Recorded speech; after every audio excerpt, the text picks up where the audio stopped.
pour ce que l'Esprit veut nous donner ce matin. On va débuter dans l'Évangile selon Luc, chapitre 22. On va lire verset 31 au verset 34 pour introduire le sujet de ce matin. Qui, comme je vous le disais en entrée d'assemblée, c'est une analyse. On va analyser une situation et vraiment ressortir point par point certaines choses.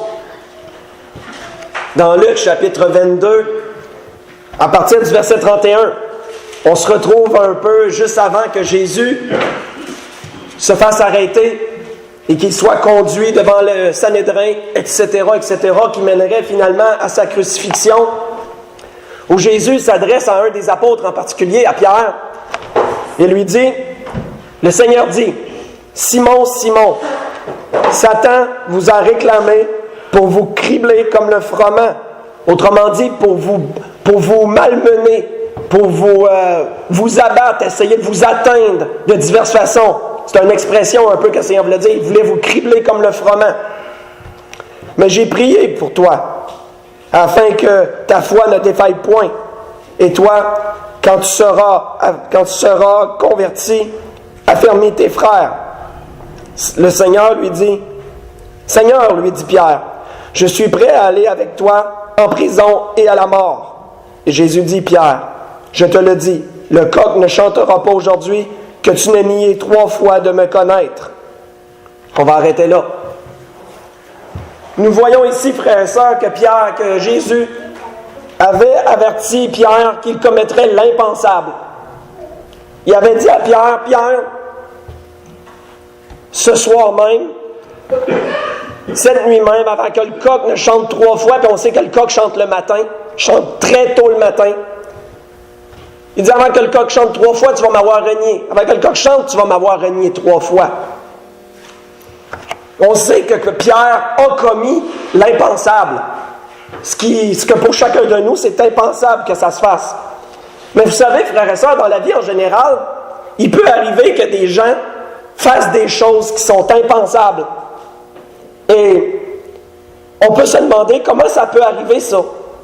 Qu'est-ce qui peut faire qu'on en vient à une extrémité semblable à ça? Ce qu'on peut voir, frères et sœurs, c'est qu'il y a toujours des symptômes avant qu'un mot arrive.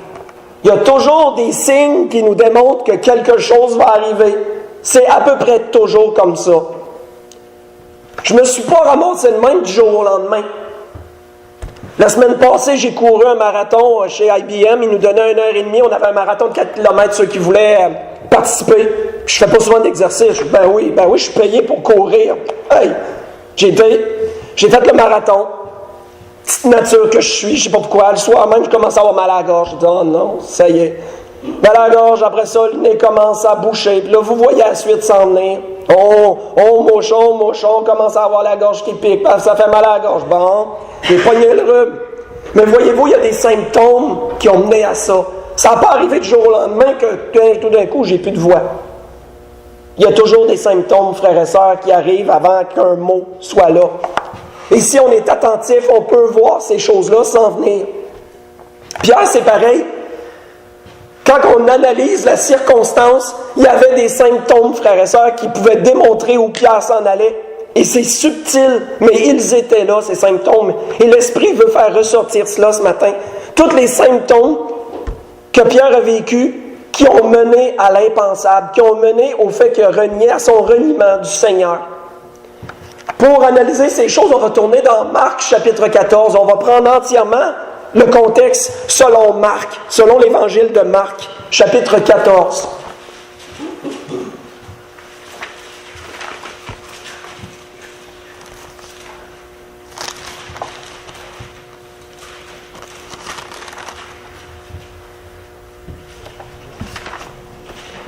Marc, chapitre 14, on va lire à partir du verset 26 au verset 31 pour commencer.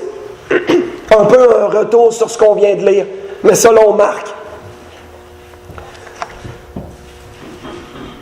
Donc, il est dit, après avoir chanté les cantiques, autrement dit, après la Pâque, Marc, chapitre 14, à partir du verset 26, après avoir chanté les cantiques, ils se rendirent à la montagne des Oliviers.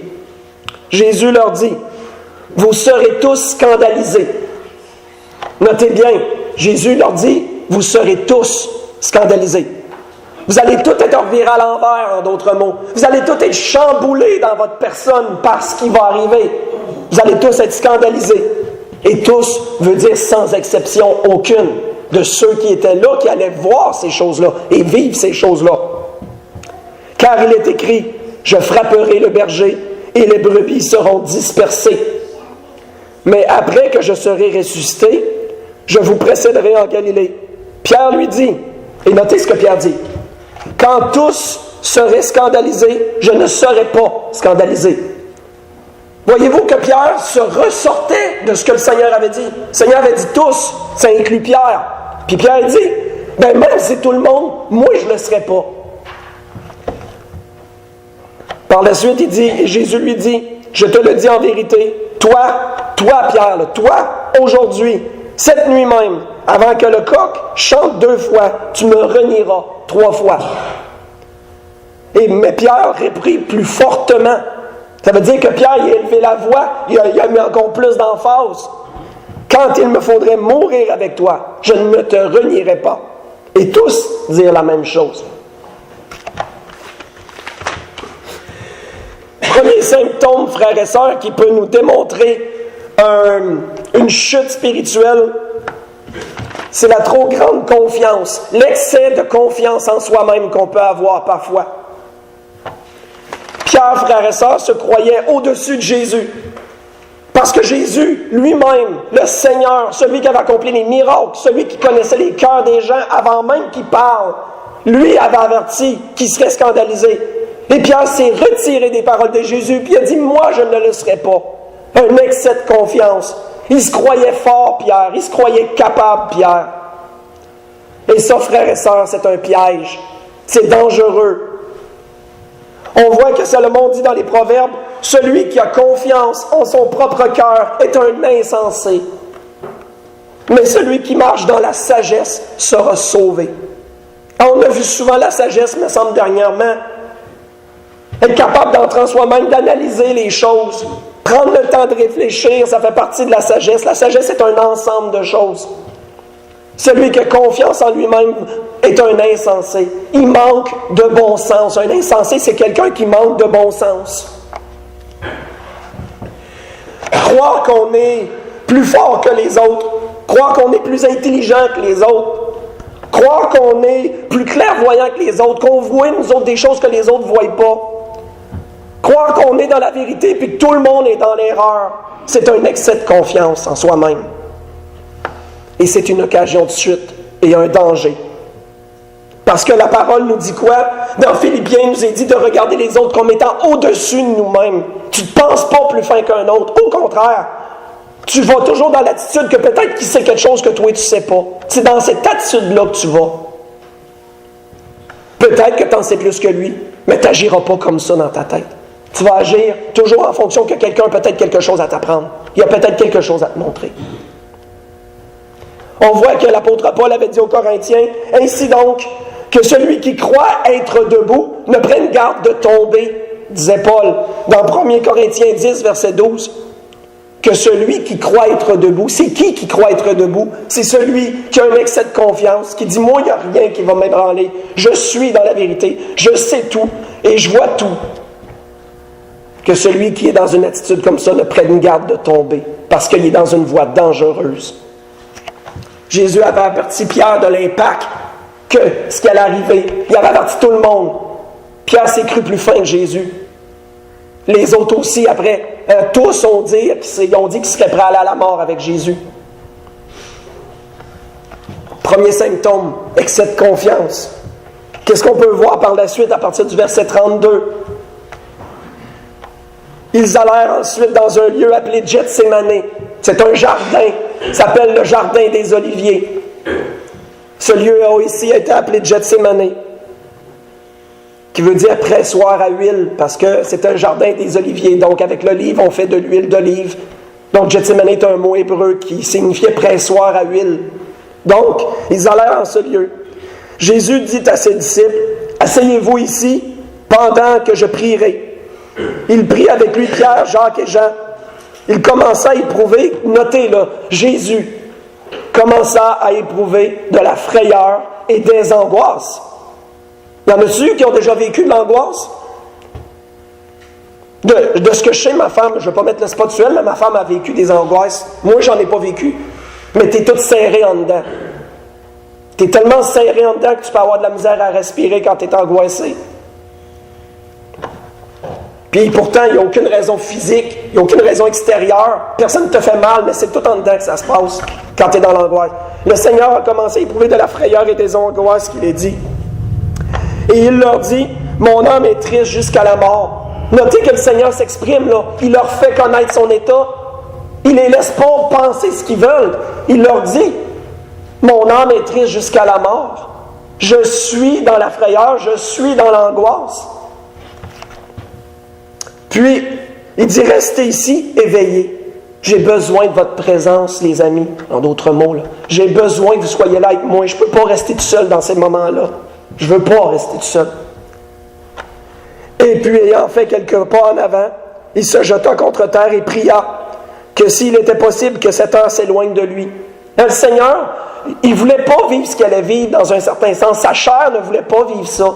Mais il était prêt à se plier à la volonté de Dieu avant toute autre chose. Il disait, « Abba Père, toutes choses te sont possibles. Tu es capable, mon Dieu, d'éloigner ça de moi, ce qui s'en vient. Éloigne de moi cette coupe.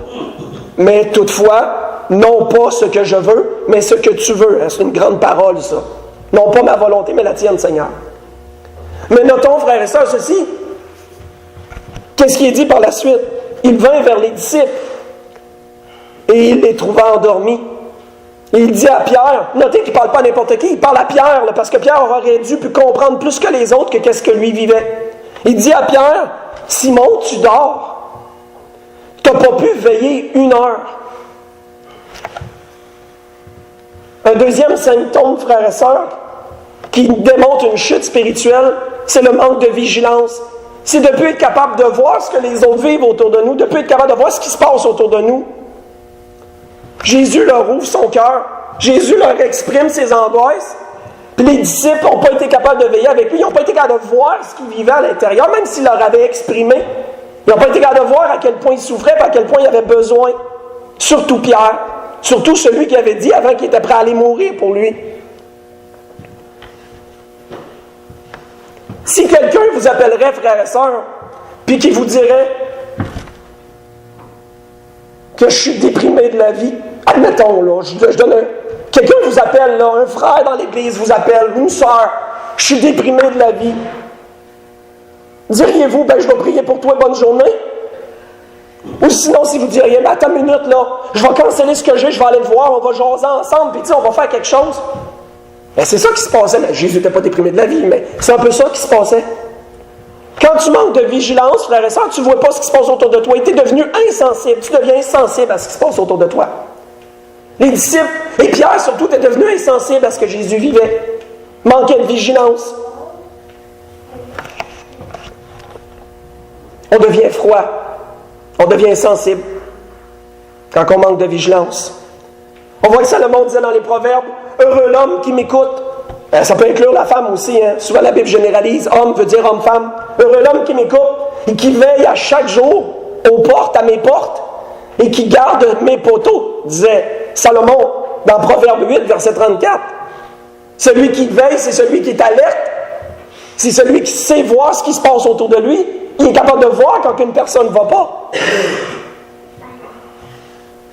Il est capable de voir quand quelque chose ne marche pas. Il est capable de voir, lui, quand il est rendu différent qu'il était auparavant. Quand quelqu'un est vigilant, il voit beaucoup de choses. Dieu veut qu'on soit vigilant. Le mot « veiller » n'est pas là pour rien dans toutes les Écritures.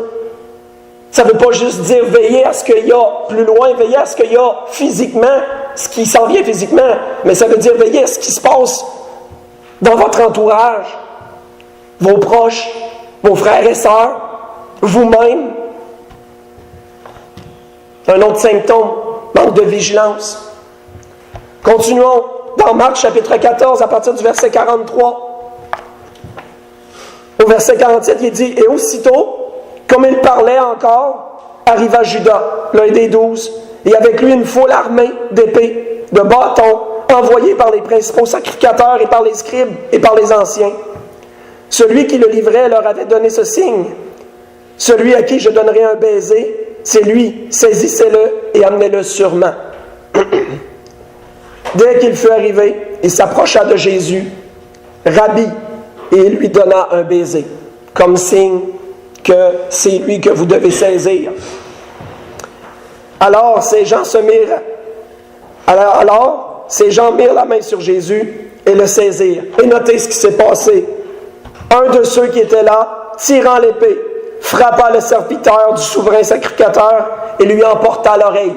Autrement dit, il lui a tranché l'oreille nette par le coup d'épée qu'il a donné. Arrêtons là. On sait que quand on va lire dans Jean chapitre 18, pas besoin d'y tourner au verset 10, on sait qui a fait ça. Jean le dit, c'est Simon. Jean dit, c'est Pierre qui a tiré l'épée et qui a frappé. Un autre symptôme, frères et sœurs, qui démontre une chute spirituelle, c'est le caractère qui change. Comment qu'une personne douce peut devenir une personne aigrie? Comment qu'une personne joyeuse peut devenir une personne colérique et renfermée? Comment une personne peut changer?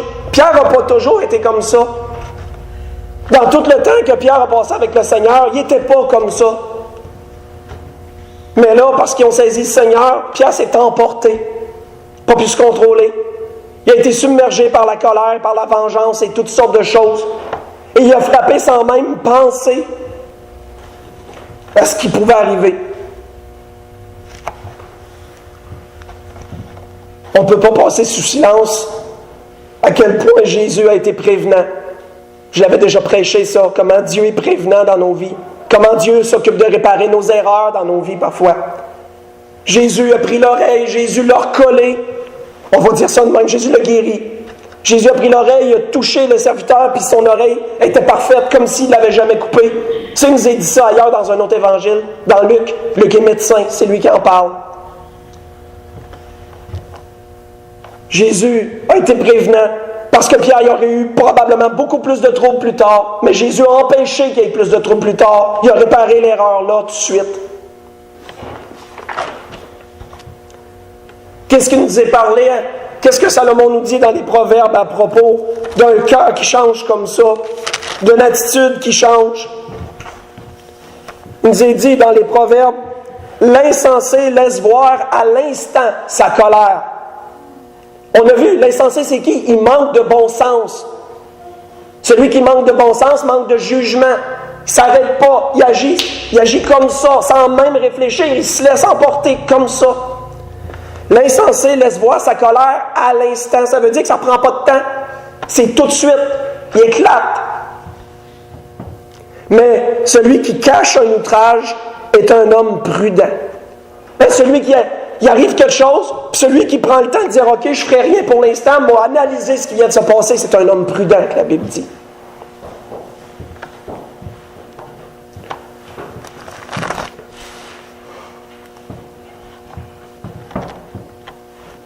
Salomon disait ailleurs, je vais vous en lire un autre, il dit, si l'orgueil te pousse à des actes de folie, si tu as de mauvaises pensées, mets la main sur ta bouche, car la pression du lait produit de la crème, la pression du nez produit du sang, la pression de la colère produit des querelles, disait Salomon. Proverbe chapitre 30, versets 32 et 33. Tout ce que ça peut entraîner, ça, d'avoir un caractère qui change, mais pas pour le mieux, malheureusement. Et dernièrement, un dernier proverbe avant de continuer. Celui que la colère emporte doit en subir la peine. Il va y avoir des conséquences à ça. Il peut en avoir. Puis si Dieu permet qu'il y en ait, bien, tu vas trouver ça plate, bien, que ça arrive. Parce qu'il est dit, car si tu le libères, tu devras y revenir. Autrement dit, parfois une personne doit être reprise par son excès de folie, son excès d'insensé, d'avoir été insensé dans son emportement. Pierre a été gracié par la part du Seigneur dans ces choses. si le Seigneur n'était pas intervenu, on sait, ça aurait probablement fini dans un bain de sang, ce qui s'est passé là. Parce qu'il n'y avait pas juste Pierre qui était prêt à frapper. Dans Luc 22, 49, il nous est dit que tous les disciples, il y a d'autres disciples qui avaient l'épée et qui disaient « Frappons-nous, Seigneur ». Pierre n'était pas tout seul avec une épée. Pierre a frappé instinctivement, comme ça, mais les autres étaient prêts aussi. Ça leur aurait pu virer vraiment bain de sang, ça, puis en bout de ligne, ça leur aurait donné quoi? Jésus aurait été quand même emporté, puis il y aurait eu des morts parmi les disciples. Ça aurait été impensable. Jésus a arrêté ça là tout de suite. Jésus a dit quoi? Celui qui va vivre par l'épée va périr par l'épée. C'est un autre symptôme. Continuons dans Marc chapitre 14 à partir du verset 53.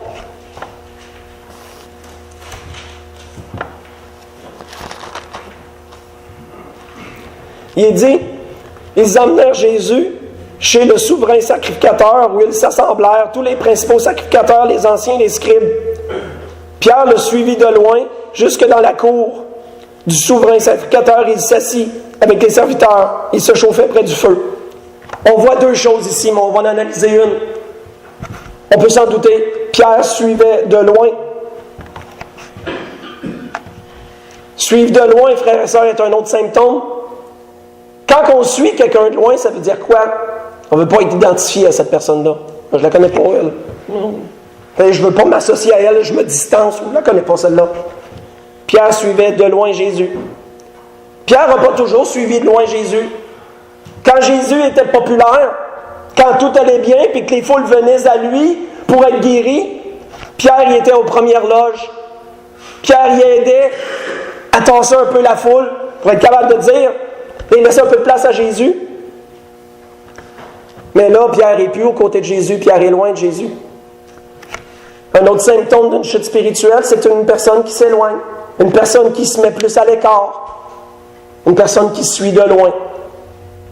C'est un autre symptôme, ça. Et pourtant, Pierre est celui qui avait dit « Seigneur, je suis prêt à aller avec toi jusqu'à la mort ». Mais là, à ce moment-là, Jésus était plus populaire. Là. Jésus il avait été amené de force.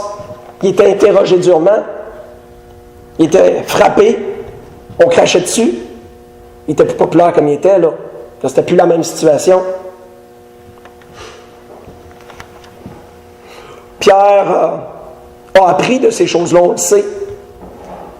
Mais ça a quand même resté une pierre d'achoppement pour lui, ce Pierre, parce qu'il l'a vécu. Il a recommis plus tard un geste semblable. Dans Galates, l'apôtre Paul dit quoi? Qu'il s'est dissocié un moment donné des païens convertis à cause que des Juifs arrivaient. Un peu la même affaire avec Jésus. Hein?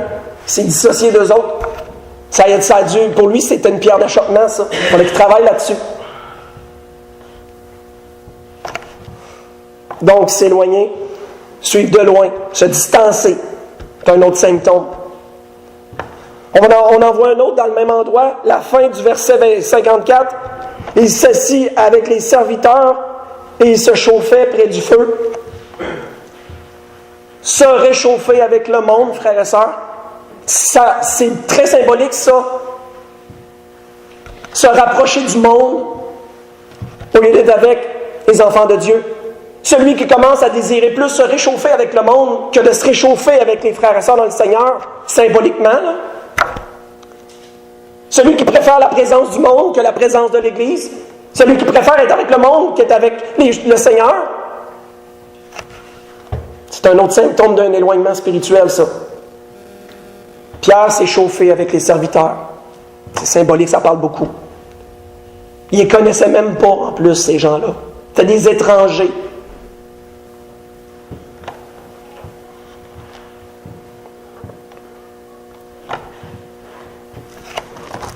On voit que Jean dit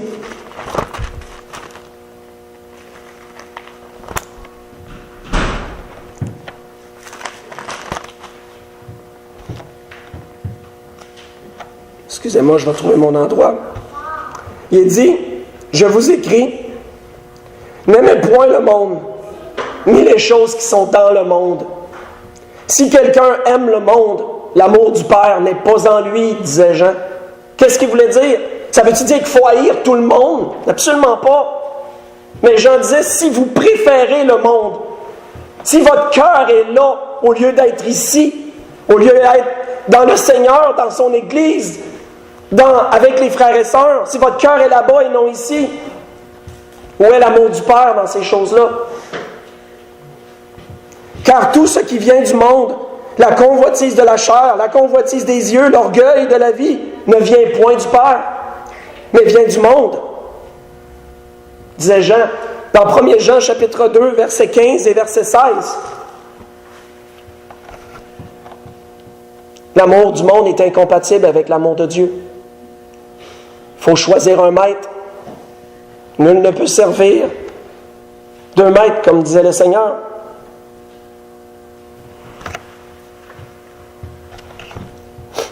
Donc c'est un autre symptôme. On veut plus se réchauffer avec le monde.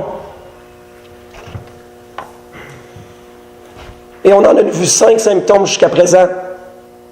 On a vu 5 symptômes. On a vu l'excès de confiance. On a vu le manque de vigilance. On a vu le caractère qui change. On a vu suivre de loin. On a vu se rapprocher du monde. Pierre a tout vécu ça. C'est tous des symptômes que Pierre a démontrés. Et ça l'a mené à quoi? Ça l'a mené au reniement. Dans Marc chapitre 14, verset 67. 67 à 71, il dit quoi? Voyant Pierre qui se chauffait auprès d'elle, elle, en voulant dire une femme qui était là, elle le regarda et lui dit, « Toi aussi, tu étais avec Jésus de Nazareth. » Il le nia en disant, « Je ne sais pas, je ne comprends pas ce que tu veux dire. » Et puis il sortit pour aller dans le vestibule, et le coq chanta. La servante, l'ayant vu, se mit à nouveau à lui dire, et à ceux qui étaient présents, « Celui-ci est avec ces gens. » Il le nia de nouveau. Peu après, ceux qui étaient présents dirent encore à Pierre, « Certainement, tu es un de ces-là, car tu es galiléen. » Alors il se mit à faire des imprécations et à jurer. Il s'est mis à sacrer, en d'autres termes. Il s'est mis à blasphémer. Mais rendu loin, mais rendu à une extrémité, là, pour démontrer à quel point qu'il ne voulait pas être associé à ça, pour démontrer à quel point, non, je ne sais rien de tout ça, je ne sais rien de lui, etc. Alors il commença, oui. Et aussitôt, pour la seconde fois, le coq chanta. Pierre se souvint de la parole que Jésus lui avait dite. Avant que le coq ne chante 2 fois, tu me renieras 3 fois. Et en y réfléchissant, il pleurait, que la Bible dit.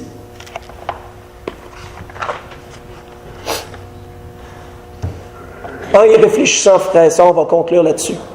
La Bible dit quoi? Il a été capable de réfléchir à ce moment-là.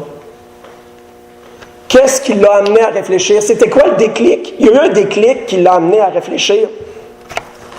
Le déclic, c'est Luc qui nous le dit. Faites juste écouter. Un déclic que le Seigneur peut nous amener aussi dans nos vies, si on s'en va vers une extrémité. Il est dit, le Seigneur s'étant retourné, regarda Pierre. Et qu'est-ce qu'il dit? Et Pierre se souvint. Le regard du Seigneur que Pierre a croisé, ça a été le déclic. Et quand Pierre a vu le regard du Seigneur, là, tout est revenu. À ce moment-là, tout est revenu. Pierre s'est souvenu. Il est toujours possible, frères et sœurs, de revenir en arrière. Si on vit un down spirituel, si on vit une chute spirituelle, si on reconnaît des symptômes comme ça dans nos vies, c'est toujours possible d'en virer de bord. C'est toujours possible de revenir de cette voie-là.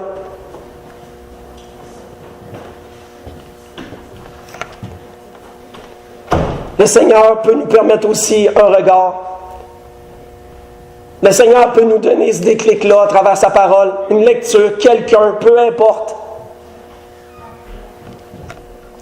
Comme le prophète, j'aime bien, quand l'Esprit me conduit dans ces choses, une parole du prophète Jérémie, que l'Éternel a dit, « Ma parole, disait l'Éternel, n'est-elle pas comme un feu, dit l'Éternel, comme un marteau qui brise le roc. » Comment que oui, la parole de Dieu est tranchante et efficace. Hein? Et la Bible fait bien de dire efficace.